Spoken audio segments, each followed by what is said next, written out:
Dans la précédente vidéo, on a vu les exercices d'anti-flexion, d'anti-extension, d'anti-rotation et d'anti-inclinaison. Mais les muscles du tronc ne doivent pas uniquement résister à des forces externes en isométrie, ils doivent aussi être capables de produire du mouvement, surtout dans les sports explosifs. Il faut être capable de résister et aussi de créer de la force à partir de cette zone pour avoir un physique complet. On va donc voir ici deux exercices pour chaque catégorie de mouvement, en flexion, en extension, en rotation et en inclinaison. Et une dernière précision anatomique, pour stimuler complètement les muscles de ton tronc, il faut que deux zones de ton corps bougent, le bassin et le buste.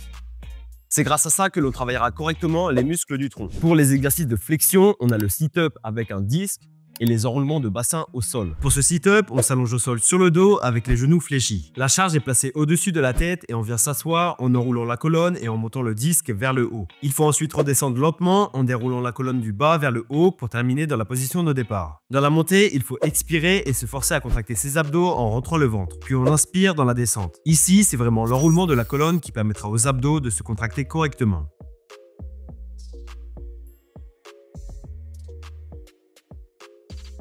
Pour ces enroulements de bassin, on s'allonge au sol sur le dos avec les jambes tendues et relevées. Les mains sont en appui dans le sol sur le côté des hanches pour avoir un appui bien stable. À partir de là, il faut monter le bassin le plus haut possible en gardant les jambes tendues. Puis il faut contrôler la descente pour revenir poser lentement le bassin au sol. Lors de la montée du bassin et des jambes, il faut expirer et se forcer à contracter ses abdos en rentrant le ventre. Puis on inspire dans la descente. Ici, c'est vraiment l'enroulement de la colonne qui permettra aux abdos de se contracter correctement.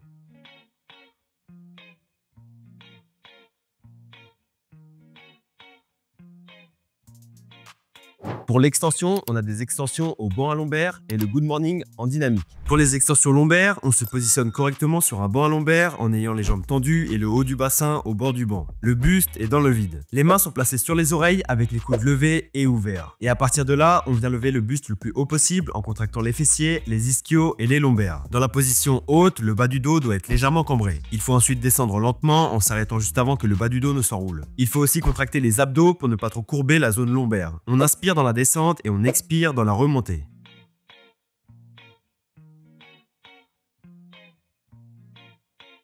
Pour ce good morning, on place la barre derrière la nuque et les épaules avec les coudes bien alignés sous la barre. Ensuite, on descend le buste le plus bas possible vers l'avant pour arriver proche de la parallèle au sol. Une fois arrivé en bas, on remonte lentement pour revenir dans la position de départ. Les genoux sont déverrouillés et peu fléchis avec les fesses vers l'arrière. Et le point le plus important ici, c'est le placement du dos. Il doit rester le plus droit et fixé possible. Il ne faut pas l'enrouler ni le cambrer, il doit rester neutre et droit. Il faut aussi contracter les abdos pour ne pas trop courber la zone lombaire. On enchaîne ensuite lentement les répétitions sans bouger le buste et le dos. On inspire dans la descente et on expire dans la remontée.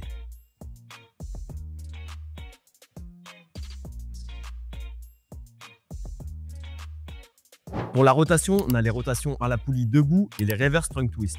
Pour les rotations à la poulie, on est debout avec les deux pieds écartés et stables. Les genoux et les hanches sont fléchis avec le dos droit et légèrement penché vers l'avant. La poulie est placée à la hauteur des pectoraux. À partir de là, on tend les bras au maximum et on amène la poignée de l'autre côté du corps en faisant une rotation du buste. Puis on revient lentement dans la position de départ en gardant les mains loin du corps. Seulement le haut du corps et les bras sont en mouvement, les membres inférieurs ne doivent pas bouger. Il faut contracter fortement les abdos et surtout les obliques du côté opposé à la poulie en rentrant le ventre. On expire sur la première rotation en éloignant la poignée de la poulie, puis on inspire au retour.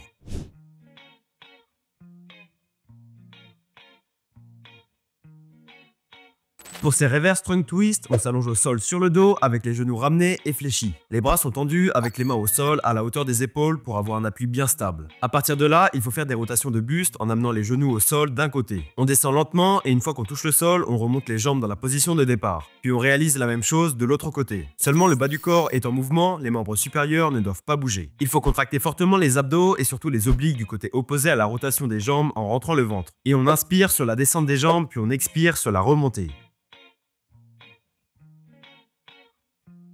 Pour l'inclinaison, on a les inclinaisons debout avec haltère et les inclinaisons de hanches suspendues à la barre. Pour ces inclinaisons d'haltère debout, on positionne une haltère d'un côté des hanches et la main libre est posée sur la tête. Le dos est droit et les pieds sont stables et écartés de la largeur des épaules. Il faut ensuite s'incliner lentement du côté de l'haltère en descendant le plus bas possible. Il ne faut pas se pencher en avant mais uniquement sur le côté en faisant longer l'haltère sur le côté de la cuisse. On cherche vraiment à ouvrir et étirer au maximum les obliques du côté opposé à l'haltère. Puis on remonte dans la position de départ en contractant fortement les obliques qui viennent d'être étirés. Et on inspire sur la descente du poids puis on expire sur la remontée.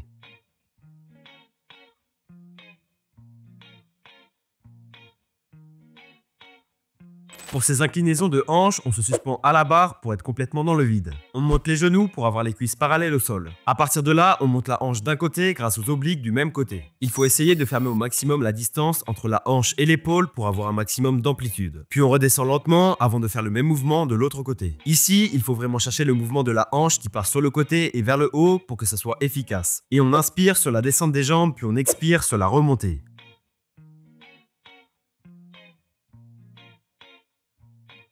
Au niveau de la progression de ces différents exercices, tu peux faire évoluer le nombre de répétitions, la charge et la vitesse de tes mouvements. À partir de cette vidéo et de la précédente, tu as 16 exercices que tu peux utiliser dans tes séances pour renforcer tes muscles du tronc et être plus fort à ce niveau-là. Et si tu veux aller encore plus loin dans ta progression au niveau de ton gainage et de toutes les autres qualités physiques nécessaires pour le basket, mon programme Baller Project est structuré pour ça. Donc si tu veux nous rejoindre ou en savoir plus, tu as juste à cliquer sur le premier lien sous cette vidéo.